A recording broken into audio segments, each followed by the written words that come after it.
heading to P's and B's, do you think the Thor is worth a ban? It's tough in this day and age because there's so many picks that you have to take off the table. But with that performance, you either ban it or first pick it as Quantum has first choice.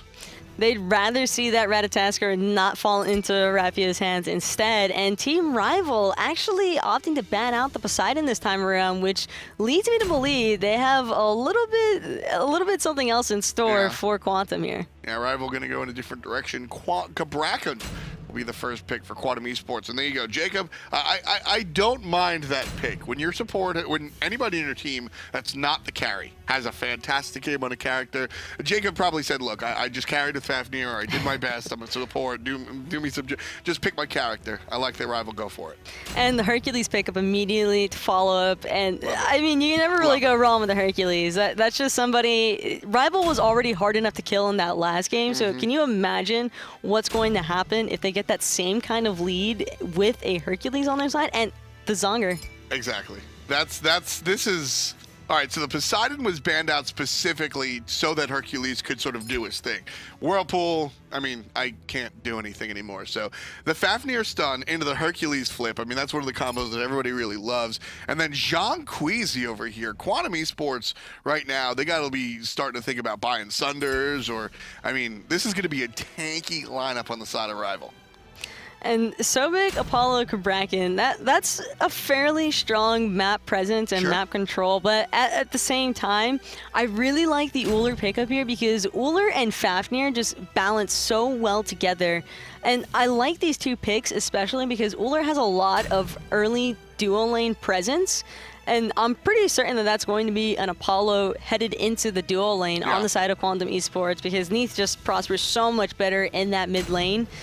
But the Kali, that's, I mean, second one of the day that we're going to be seeing. It's interesting, though, that EU Xbox seems to be really feeling this Kali lately. Rapio liked this character once upon a time. At the end of the day, if you're going to have a game like Game 1, where you carry on a character like Thor that's control-oriented, Game 2, you're like, all right, let's hope we roll the dice the same way, and maybe my colleague can end the game 5 minutes sooner. We'll take a look as we head into game. Team Rival Quantum Esports, Game 2 here on our Smite Console League Mondays. We'll take a look right here, like I said, and Duckbot will be playing the Neith mid, so a little bit more in his wheelhouse as we've mentioned, that he has been a hunter player in the past. So for Quantum, that might be a little bit more comfortable there. And again, Rival opting for more of the individual performance gods rather than the all-around early team fighting synergy that we see coming out once again on the side of Quantum. And it really is interesting to me that Rival feels so confident in themselves that they would much rather opt for those early lane controlling aspects to piece things together one by one into the team fighting stage, that they just feel so confident with these picks. I mean, you've got to feel confident when you're throwing Zhong into that middle lane. I mean, well, sure. That's a pretty sus pick. Here's my question. If you're on Rival, how you feeling after Game 1, Taco?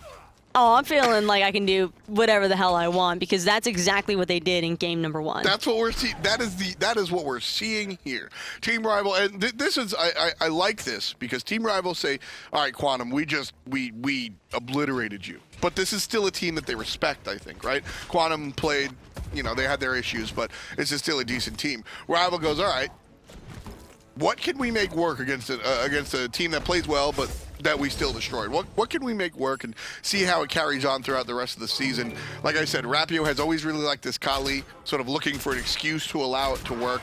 Watson, I mean, I got nothing. He used to be a solo laner, maybe he just likes being tanky. It's so strange to me, though, that we've seen, this is the second Kali we've seen today. Right. The first one that we saw was able to secure every single speed buff and had 0 contest on his speed buff at level 1. And again, I'm watching the same exact thing happen where these teams are permitting Kali with her awful level 1 game to just get away with securing her own buffs and not even bothering with the invade. And they had a really strong comp early on, like Cabrakan and Ymir. That's a composition that can definitely invade level 1 into a Fafnir, Killy, and Zhong. Like, your worst nightmare at this point in time is the Hercules, but even still, Cabrakan and Ymir are almost always going to come out in favor of that trade. I completely agree. And what it comes down to, I think, is you have to look at big picture and history of the league, right? Smite Console League has never existed in a meta or a situation where Killy and these late game junglers think when Freya was in the jungle on the PC, right? These late game characters have never really dominated the console league the way that they have in the past on PC. So at a competitive level, you know what to deal with when you see the longer standing leagues run into these situations. Oh, Killy meta, we did this 2 years ago. We remember what, they pull out VODs or whatever. This is the first time that the console league is actually seeing characters like this. So yeah, you could have done your homework, but on the other side, it's also about experiencing the situation. So I think maybe after this week, teams will reevaluate and say, hey, this is one way to keep these characters down, because we've finally seen them in competitive. Coach Killy dodges, or Gnome just misses. Driving strike, first blood likely to come here unless there's help from Cabrakan. Coach Killy walks on through the tremors. He's gonna get flipped by the Hercules, but it's not gonna be enough. Big old team fight here on the right side. Nice and early. Gnome, not 5 yet, so can't use the ultimate. Still 4, and he's gonna get out of there with the heal. Nice wall, not good enough. Everybody just barely escaping. It was a gank, and then it was a counter gank, and then it was a counter gank, and then there was a rotation, and too many people invited to the party, and everybody just decided to leave. Unfortunate miss of the driving strike there by Gnome. If he'd landed that was 100% a kill onto the Ymir every single time. Yeah. And instead, Killy able to buy enough time because he's so tanky with that Ymir already, just surviving long enough for his team to rotate on over, and like you said, counter engage after the counter engage, and then another counter engage, because why not? Yeah. Just one by one, the players just head on in there. Still nothing on the board just yet, but I don't know. I was kind of just spitballing ideas as to why we see the Killy not get punished so early on. So that's where my guess is, because at this point, when you're looking at a character like, everybody knows what she's going to bring, so my guess is that it has to be different when you're actually experiencing it versus what's on paper. But at the end of the day, the Killy just cannot. Nothing's happening out of the jungle right now for Rapio. Very different from his Thor play in game number 1. But this is exactly the way it's supposed to go. My primary concern here for Quantum is if the Killy manages to reach that mid to late game stage, they don't really have any of the burst potential that you would want to see against the Killy to really deal with her ability of... I mean, she already has enough survivability as is, but her shred potential is so potent on the side of Team Rival that I'm just not really sure how Quantum are planning on dealing with this. They have to execute their CC chain perfectly.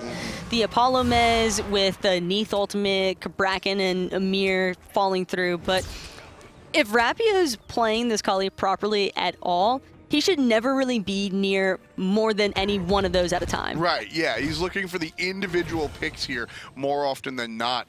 You mentioned if Killy is able to get to that mid to late game spot. What level are we looking for? When we look at characters like Freya, we know her spot is 3 items. Where is Killy really going to get off the ground?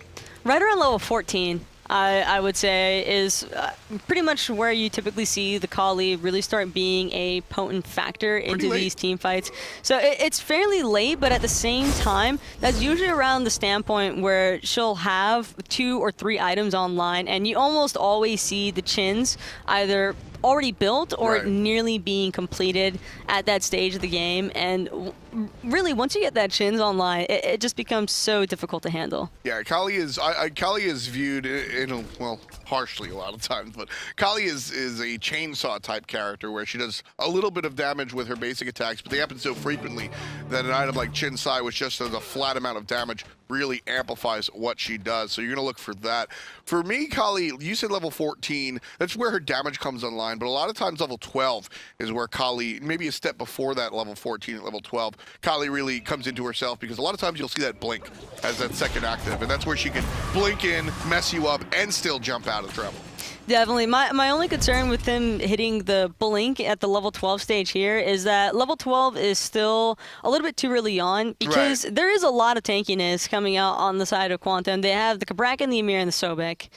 those are 3 characters that are kind of difficult to work around during those like levels 10 through 12 stages. Watson's gonna get served up by a nice dash at a DineOhSaw. That could be control for him. He pops the ultimate, and it's just not enough. Rapio gets his first kill, and it'll be answered back by Sirduckbot. Team Rival first on the board. Team fight still continuing. DineOhSaw looking for another pluck. Doesn't want to look for it any longer. And Team Rival gonna have to back off. First blood going to the red squad. Joeeey there with the, hey, I could get the cleanup if necessary with the Apollo ultimate, but Yeah. I like Joeey's rotation there, considering that Atonement was already available in the mid lane, which did help Rival secure that kill, but with Joeeey presenting himself into the mid lane, it really ensured that Rival would have to fall back in that situation because they can't risk any sort of pressure onto that T1 Right. tower early on, especially not after just losing a god themselves. I mean, we talk about the pressure and the presence that the tier 1 tower in the mid lane gives you all the time. Not only can you fall back, is it a safe spot to fall back from after a Gold Fury fight or Gold Fury attempt, but it's also just in general a strong spot for players to hang out as they cross the map. Once you lose that tier 1 tower, a lot of your ability to traverse the map safely and, like I said, look for those objectives, whether it's Gold Fury or otherwise, really takes a harsh hit. So you want to protect that tower as much as possible here for the early game. Sirduckbot already looking way more comfortable on this Neith in the mid lane than what he did on the Cabrakan. Not to say that he misplayed early on or anything like that with the Cabrakan. His ultimates were actually quite good, but it's just so much... It's so much more obvious when a person is comfortable with their pick, and you can really tell he's had a lot more rotation, a lot more control and presence on this map with the Neith than what we ever saw out of the Cabrakan. Yeah, it's just more impact easily, without a doubt. And you know, that's actually interesting that you bring that up because in general, nobody on Quantum had a terrible game. Even poor Hyperionnn, right? He didn't do anything, but that's not as bad as doing something poorly, right? I guess that's a whole different philosophical conversation. But Quantum didn't execute incorrectly. They didn't do anything wrong. Team Rival just was better and executed more intelligently. So what Quantum needed to change after last game wasn't necessarily their strategy or how they worked it, but simply just not getting shut down by Team Rival as early on, which is why I like this draft out of Rival. And go with me down this bunny hole real quick. Rival control Quantum the entire game in game number 1 from minute 1, right? You see the control onto the jungler. Team Rival in game number 2, they pick Killy, which means they don't want to do anything. So they give Quantum a false sense of security that, hey, we're not getting controlled like last game, but since Quantum isn't putting down the Killy, they're going to get smoked late game anyway. See, you say that Quantum don't want to do anything, but Atonement definitely wants to do a lot of things in this dual lane. I mean, he's already close to a 2-level lead, and Quantum are actually looking for the aggression here early on. Yeah, DineOhSaw is going to serve up the mid laner one more time, and it's Duckbot that takes down Watson, so no more ultimate out of the mid lane. Duckbot in trouble, DineOhSaw in more trouble. He's going to get taken down by his opponent, and Coach Killy takes out Rapio very early on. It's going to be a 2-for-1 right now. Quantum on the good side, which is what you should expect. And here's trouble from Jacob. Atonement from a distance takes out Joeeey, but Duckbot battles him down. Hyperionnn in some trouble now. Looks like Killy's trying to help him out. Big stun, big beads. Can he take him out? Can't finish off Jacob with the tremors. Gnome gets credit for it. 4-4, a nice even trade right there, or at least an even score for the moment as we just passed 10 minutes. Ton of back and forth coming through in that team fight. Once again, much similar to what we saw early on in that solo lane, where it didn't really seem like anybody was going to get the upper hand all at once, and then just trade-offs, really. But trading off isn't what you want to be doing against a team that has a Killy. We saw Rapio fall in that engagement, and that was largely due to a bit of a misplay by him, popping the Killy ultimate so soon, primarily because the Sobek, he wanted to try and negate out that damage. He was kind of expecting to get the kill secured onto DineOhSaw, but instead ended up eating the ultimate damage and then falling shortly after. So that's unfortunate, but at the same time, his team was able to pick up and play cleanup crew well enough that Team Rival weren't getting punished for any part of that engagement, really. And trading off, like I mentioned, at this point in time, you just don't want to trade off against a late game composition. Not at all. This is exactly like, this is what I was saying, is that Rival, look, Quantum are going to engage, and Rival are going to tread water. And that's okay. That's what they're looking for. Rival, like I said, if nothing happened, if everybody farmed and it was 0-0 until 20 minutes, Rival would check the box, yes, I was satisfied. That is what you want here as a Kali team. Quantum, on the other hand, like I said, this is the team that wants to be making, I mean, you've got a Cabrakan and a Ymir. This is the team that, minute 4, you want to start punching people in the mouth even before that. And we're seeing Quantum try to do that, but Rival just are able to make the trades that make these engagements just ever so different. And Atonement could be in a bit of an issue here as he's trying to get away from the Neith ultimate. Sobek ultimate pop, Cabal popped, and big he's damage. Gonna fall. Joeeey, there he goes. Joeeey from the sky takes out Atonement. Didn't even need the ultimate from Hyperionnn, I guess. So just toss it into the wall. Very troublesome ultimate right there for the jungler, but the deed is done.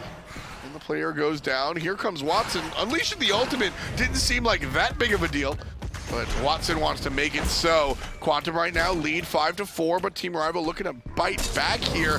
This is going to be the first team fight that they haven't answered back yet, and that's going to be a big swing for Quantum, understanding that they win their first team fight in essence. Just, I mean, that was really questionable by Atonement. That's just one of those points in time where you just get way too greedy as the Hunter player, where you could tell that Joey's been playing this duo lane pretty passively. He's already in Apollo. He's not in a very favorable matchup because the Ullr's going to have more damage than you early on with the Transcendence build especially. So Atonement just got so thirsty for it, and he ends up getting punished pretty heavily. Oh, Joey's going to take damage from the Gnome, but Gnome's damage takes out Hyperionnn. Rapio over the wall takes out Joeeey on the backside. Looking for the second one. It'll go to Rapio. Duckbot falls down. There's the ultimate. Trying to find the third. Atonement yoinks it away. That'll be the hail of arrows. Taking out DineOhSaw. And over the wall comes Atonement one more time. Coach Killy.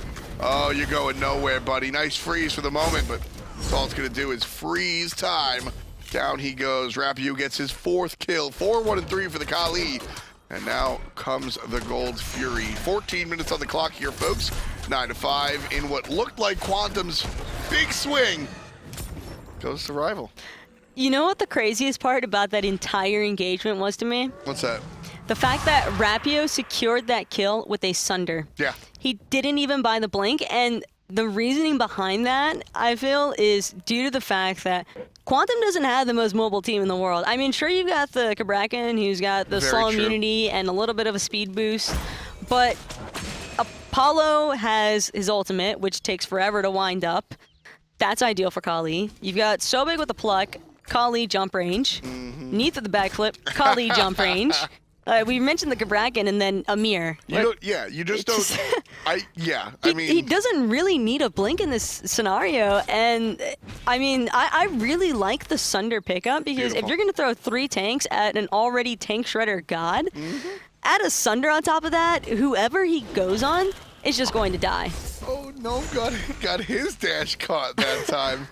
I love seeing caught dashes if you couldn't tell. If you guys could only see my face, I was so excited.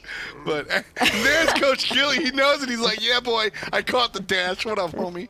But, I mean, I mentioned it during Picks and Bans. I said, with all these tanks, Quantum have to, I said have to be buying a Sunder or draft a Nemesis, as I was joking a little bit there. But we get the Kali for the chin side tank smash. And like you said, the Sunder, you don't need to be blinking on a Ymir. He's not going anywhere any fast. So you can absolutely afford to go the Sunder. Sunder, one of my favorite relics. For 500 gold, you do 30% more damage. 30% more damage, ranged ability. Sunder is the truth. Sunder is the real deal. Sunder, no wonder. It's not a blunder. You like that? But it's not 20% CDR. No, of course. What are you talking about? There's no CDR in Sunder. It's 30%. Mid lane, sort of siege coming out. And it's DineOhSaw throws out an ult and sort of defense. Very I think he had a awkward. different idea in his mind of how that engagement was going to go, or that it was going to be an engagement at the very least, and then it just wasn't. And now, with that missed plug, though, he could very well be getting engaged on. Coach Killy looking for some damage on Watson, who's already unleashed the ghost. That time, Hyperion's on point with the Cabrakan ult. That one was good. That one winds up with a kill. That one is a strong play. Rapio gets taken out. Big hits out of Gnome. Not enough to save his jungler, however. Coach Killy taking out JacobHL and Gnome. A little bit of healing coming out, but still gonna find a way out. Hits out of Joeeey, not on the money. So the solo lane Herc gets out of jail. 8-9 as Quantum inch forward. They're gonna look for the tier 1 tower here. That'll go their way, and then it'll be 500. That team fight would have been entirely different if Rapio had gotten his ultimate off. Yep. The fact that that ultimate is still up is probably the worst feeling in the world to him right now. Absolutely. Watching his entire team fall, because 2 targets under 20% health and you're unable to secure either of them because you get stun locked out of your ult, that is just painful scenario for a colleague to be in. This is the moment, even a little bit after, that you were talking about. Level 15, booties, chin sight, and the fat talus right here, right? This is Rapio. This is time. The bells are ringing. Rapio right there. This is that team fight that happens, and you just hit tab and go, why is Kali doing Kali? But unfortunately, Rapio doesn't, like, you just can't execute. He gets stun locked through it, like you said. And, you know, you got to tip your hat to Quantum, who do that on purpose, right? We asked before, does Quantum know how to play around the Kali? Because they're not doing the anti-Kali things in the jungle. Well, they did the anti-Kali thing in the team fight, so there you go. It's only going to get more difficult, though, for Quantum, because Rivals draft is a I'm going to be in your face the entire time draft, which really distracts you from that thinking factor of where's the Kali on the map right now, because you're so concerned about a Fafnir jumping at you, at a Zhong running at you with his ultimate popped. The Hercules, of course, is going to be doing Hercules things, and he loves running at people as well. And Atonement's just not shy either. Yeah. Atonement's never had a problem when it comes to engaging and applying pressure onto the enemy team. Never. So all of that just leads into a very ideal scenario for Rapio to really just jump into that back line, secure the pick, and just one by one drop Quantum as soon as they aren't paying attention. So the map awareness that this is, it's put a lot of stress onto Quantum, especially because when you're constantly scared of where you're at on the map, and if you don't have 1 or 2 tanks with you to try and peel this Kali off of you, that could be a massive issue. I mean, think about how much better you are at whatever game that isn't Outlast versus Outlast, right? Just too many things on Kill Tier. Here's another awkward team fight. Not a lot of damage coming out until now. Rapio on the backside. Ultimate already done. Can't finish off the target. And Rapio falls down before his impact is felt. Atonement and Watson pick up the slack, however. 2 kills for Team Rival. Atonement gonna exit on the west side of the team fight. Still, Hyperionnn very low, chasing Watson. No CSC immunity anymore, but the mid laner gonna be safe for now. Nice ages for Sirduckbot, but it's a matter of time, and Atonement takes him out with the basic. It's a 3-for-1. Team Rival wind up on the good side of that team fight, despite their moneymaker Rapio not really doing what he needs to do there. But again, that entire I literally just finished explaining how Rivals got that in-your-face composition that's going to punish and let Rapio get into the backline, and oh man, DineOhSaw getting punished there for being just a little bit too far up on that tower line, in range of that Hercules pull, and that's the Power Ranger play right there, right? You just, one player throws the stun, Gnome throws the flip, and the damage out of Atonement. All 3 players combined into one character right there. It's great stuff out of Rival. They're not able to take out the tier 2. Hyperionnn chases them away, but Rival able to still make the impact. 20 minutes into this game here, folks. Team Rival with the baker's dozen, and Quantum has 9 kills, still trailing, but a much different game than game number 1. 4,000 gold separate the team. Coach Killy gets the okie doke kill and pops the 360. The 360. Atonement. This is official Smite console league term. Where you at, kid? What's that going on? Just doesn't need to die there right there. No, but I would really like to see Rapio holding his ultimate just a little bit later. He keeps popping it when he's above half health, trying to chase down these targets. And beautiful. just not really much reasoning to do that as a Kali. You want to hold that ultimate a bit more, especially considering that Quantum do have a decent amount of peeling on their side. So 2 deaths ago, he died without using the ultimate. Yeah. This is his compensation. They're gonna stun lock me from 90%. I gotta use it right away. But very quietly, Quantum go ahead and take the Gold Fury, and they're also gonna look for the Portal Demon here. Wrap around for the backside is gonna be Jacob, and that'll force the peel off. Rapio in trouble already, forcing the ultimate defensively, so you're not gonna get your wish right there, Taco. Rapio in trouble, can't find the stun. There's the ultimate. DineOhSaw gets the kill off of the help from Hyperionnn. Still looking for more. Gnome gets a stun on the backside to Joeeey, but on the front side, Watson is up there trying to control himself. Gnome battling 1-on-4, honestly not doing too poorly here. There's Coach Killy ultimate, bringing Gnome down to a third, and the rest of Team Rival introduce themselves to Quantum. And immediately, Atonement's just trying to pop off on this Ullr. He's chasing down Joeeey so heavily with the help of Gnome, who's going to driving strike Hyperionnn immediately out of the tremors, allowing Atonement to pick up that kill on Joeeey. The one and done. I love the play out of Hyperionnn and Joeeey right there. Joeeey had the perfect mez. Hyperionnn comes through, controls the team, but Team Rival, their teamwork a little bit better. Gnome driving strikes, like you said, separates the players. Atonement able to control, and Coach Killy looking for that shot. Duckbot will make his battle worth it, though. That taking on 1-on-3 is silly. Not all right. Maybe you get the kill, maybe you don't. But having the Duckbot ultimate there, just making sure. Gotta feel good. Unfortunately for Atonement, he could not get on the other side of Gnome or Jacob in time to escape that. That's just so unlucky when you're that low. But I mean, well played by Duckbot to not worry about super long charging of that ultimate and just trusting the damage that he had already on this Neith to secure that kill. So Quantum right there had a fantastic sequence that brought them almost tie game. Teams were separated by about 1,500 gold. Whatever allowed them to take out that Gold Fury almost free and clear, I really couldn't tell you at this moment in time. I have to go watch the. I mean, they just took a Gold Fury, nice and easy. I mean, Atonement was he just fell to the 360. Honestly, that was it. The Okido kill by Coach Killy opened up the left side of the map. Yeah, you're 100% right. But so Quantum with the Gold Fury. It gets separated. It's 50,000 to 51,000. That's a tie game. Now you got a Kali on the other side to worry about, but Quantum fight their way back into it, and then immediately just take this team fight to the right side that they don't really have any right of taking. They got Rapio down early, but Team Rival have already showed in this contest that Rapio doesn't matter to them. They're winning 4-on-5 anyway. The false hope that gave to Quantum when they saw the Kali fall down, they're like, Rapio's dead, now's our chance, we've got to go in on this. Yeah. And that was ultimately what led to their downfall, because sure, you killed the Kali, but you'd already burned 3 of your ultimates in order to do it.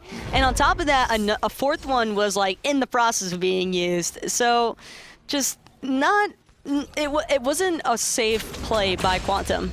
That was, and they just wind up giving 4,000 gold, or at least that's the lead. So I guess more like 2,000 over to the Team Rival. Quantum, on the other hand, well, they've got the tools and they're going to use them. Split push by Joeeey, love that decision. Big freeze coming out from Coach Killy, hitting all 4 members as Watson is out of the fight. Here he's going to join. Hyperionnn goes down first. It's going to be in the hands of the Hunter. Still continuing more. There's the ghost of Watson. Damage dealt to DineOhSaw, down to about 1/3. Keep an eye on Apollo. He's at the Phoenix. So DineOhSaw right now, he's low. Hyperionnn, he's dead. But more importantly, left side Phoenix is history almost. Joey's getting controlled. Atonement made the back. Joeeey can't get it. That's a win. Team Rival able to smack out the Hunter, split pushing his brains out. And Coach Killy, he'll get smacked as well. Rapio puts number 20 on the board for Team Rival. Quantum, the control. Just not going to happen. I wanted to see if Joeeey had his mez up. Yes, of course, and right, yeah. Even if he didn't have his mez up, where was the dash trying to get off to the side and just get Atonement out of his face? It's fine if you die in that situation as Apollo, but you've got to secure that Phoenix. You cannot afford to not secure the Phoenix. 2 basics at most. I don't think it was a single basic. I think you were looking at 2 basic attacks. The mez, there is no way the mez is up because a level 1 player Mez is the character there, and good. That is the I just got Apollo and watched the tutorial video. So that had to be down. But Atonement's beads aren't expended. He didn't beads. So if he's not beadsing, that really leads me to believe that Mez wasn't popped. Okay. Am I like, because no, Joeeey used the Mez. He probably popped the Mez. Nope, the tower's going to target the minions, so he didn't use the Mez for the protection before he got that. I just want to see whether or not the Mez was available for Joeeey in that situation, because if the beads aren't popped by Atonement, that is beyond sus of Joeeey in that dual lane to not secure that Phoenix. And then on top of all of that, his decision-making to try and take up the fight with Atonement was just not the greatest choice. And Rapio not looking like he's in the greatest spot either, and he's regretting some of his life decisions right there as well. Rough stuff there for both teams. Rapio not really coming up with what he promised. If he chose to, maybe somebody else said, hey, you got to play Kali. He said, no, I don't want to. So maybe I'm misrepresenting. Maybe he didn't promise the team that he would do well on the Kali. But jokes aside, Team Rival doing kind of fine, although much closer without Rapio, so putting everybody in the backpack. 3,000 gold between our two teams. Hyperionnn leads 2 players right to the clutches of Joeeey. I love that. Joey's just waiting in the cut, just chilling. Audacity up. Come on, Hyperionnn, bring it to me. And then shoots them out. I love that. This is the classic crit versus penetration build coming through. 2 very separate builds for the Hunter players. And because of the crit, in a pure 1v1 scenario, that would almost always favor Joeeey, other than the fact that the Rage is a little bit questionable, because Rage isn't exactly the most conventional crit item at this point in time. True. It relies pretty heavily upon assist and team fighting potential, and so if your team isn't around you, that can be kind of dangerous. But with the Apollo passive online and the Wind Demon, that does give him pretty solid boxing potential trying to deal with this Fatalis build that Atonement has opted to go into. Yeah, Joey's looking to blow you up in 1 or 2 shots. Atonement can chase you down and take a couple more. Either way, Quantum still having some issues here, but still definitely in this fight. Where does Quantum take the lead, Taco?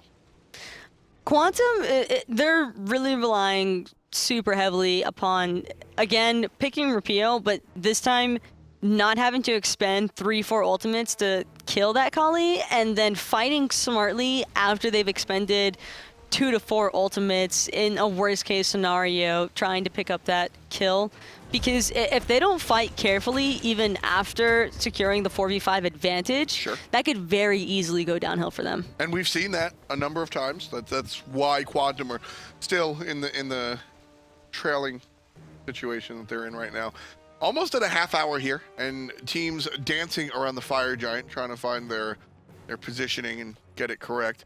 Positioning specifically with these 2 teams can make or break the situation. 1 step too far, you get Gnome flipped, or you get picked up by DineOhSaw. Coach Killy is immobile, as is some of the other characters like Zhong, so those players can't go up too far. Joeeey, looking for a repeat. Episode 1 wasn't too hot, buddy, and intelligently he backs off. You can see the Apollo run into the jungle, pop the ult. All he wanted to do was drag Atonement to the left side, who's going to have to back and probably TP in, because here comes Joeeey from the sky. This time the numbers advantage is on the side of Quantum. It's a 5-4 fight. Beautiful play coming out from the Hunter, but there comes the Ullr player. There's the ultimate out of the mid lane. Watson going to deal damage, and Sirduckbot relatively close to falling. Meanwhile, Portal goes the way of Quantum. Rival have their numbers back as the TP comes in from their Hunter player. Rapio gets the kill on a Hyperionnn. There's Atonement making himself known. Down goes Joeeey. DineOhSaw is going to fall as well. Kill into the jungler, and Coach Killy is controlled. Rapio gets stunned, but there's Atonement stun for stun, and Rapio puts number 9 onto his K column. 30 on the clock, and 25 on the kills. Team Rival taking down the Fire Giant. What's a Portal Demon when your entire team is dead? Yeah. Fire Giant going the way of Team Rival. No one there. No possibility of contesting it. Just 0 chances whatsoever for Quantum to try and come back from that. And now This is where it's scary for Quantum especially, and I wouldn't be surprised if Team Rival ran away with the game here. Just no contest. Absolutely. They have their deaths. They're all going to be spawning at the same time for the most part, other than Coach Killy, who had a bit of a delayed spawn, but these Phoenixes don't stand a single chance against Rival. I mean, the dual lane, there's still 2 towers standing, but they won't be standing for much longer. No. 2 Phoenixes go down. Easy for Team Rival. They might punish Atonement, who gets flipped out, and that's what I was talking about, Taco. The positioning against these 2 compositions, so incredibly important. You have 2 long-range abilities that can flip you out and put you in a bad spot. Displacement is the term. And there's just so much control on either side that's what happens if you step 1 step in the wrong direction. You just, as tanky as you are, you get flipped and you get ripped, and that's that. Cully is way too fast for even the Cabrakan blink and speed buff to keep up. It doesn't even matter. But same might not be said for Jacob, but he's going to narrowly escape that freeze from Ymir. And that, not the target. So Quantum right there they want Ymir to hit his freeze, don't get me wrong. But they're kind of okay with that one because, hey, we got the tier 2 tower. That's what they were focusing more intently on. Team Rival, even with the great sequence they just had, team fight, FG, mid, and right Phoenix, still only have a 5,000 gold lead on a Quantum. And Quantum, after taking down the mid lane tower, which is going to give them 1,500 gold, and looking for the Gold Fury here, Taco, this is a great play. Where is Team Rival? Creeps are still heading into the base of Quantum, though, especially from that mid lane. So Titan could have potentially taken a little bit more pub, but they're able to respond in time and defend it. Rival in that situation, when you've got 2 members that are dead, I mean, they can't really afford to try and contest. Yeah. They have FG, but at the same time, risking losing the FG on the Kali at this point in time, especially when you want to try sieging up that dual lane side, it's just a little bit more risk than what you necessarily need to go for at this point in time. So Rival, instead of battling their opponent, looking for this, I mean, the best way to describe it is fight fire with fire. Go ahead and be offensive, Quantum. You take our tier 2 in the mid, you take our Gold Fury, go ahead. We're gonna hit you just as hard, if not harder. We're coming at you with a fire giant. Tier 1, done. Tier 2, toasted. Frenzy, popped. Left side, looking for the team fight and the win. Potentially, Coach Killy gonna play good defense, pushing Gnome out of the situation with some strong damage. There's the ultimate out of the Hercules as Quantum looks to play defense. Hunter forced out. Joeeey on the right side. Rapio giving chase and jumping over. Can't find the kill, but Atonement can. Still, Rapio takes out Joeeey, and here comes the Phoenix. It's 5-on-3 right now, ladies and gents, and Quantum on their back foot as Team Rival force themselves into the throne room. This one's looking like it's done, Taco. 34 on the clock, and Team Rival have 27 kills. Make that 28 as Rapio boosts his kills. And the Titan's gonna go down here. Quantum 0-2. And Kali just doing what Kali does best, completely zoning out the carry. Joeeey just unable to be a factor in that team fight. He was chunking away so heavily at Gnome there on that Hercules when Gnome was trying to frontline damage it, and Rapio was like, I got your back, no problem whatsoever. Jumps right in immediately and just completely negates out any sort of potential that the Apollo might have had in that team fight. Very different story from game number 1. Game number 1 was the Rapio show. Game number 2, a little bit more team dynamic, but Kali still does Kali things when it comes down to it. Here she is early in the game, picking up the first blood, I believe, for her team, and then, Quantum able to answer right on back almost immediately as Duckbot puts the kill on the board. And then after this kill, everything kind of slowed down. You can see she picks up a kill here at 13 minutes, and here or there has kind of a troublesome time. There's the kill at the Sunder again.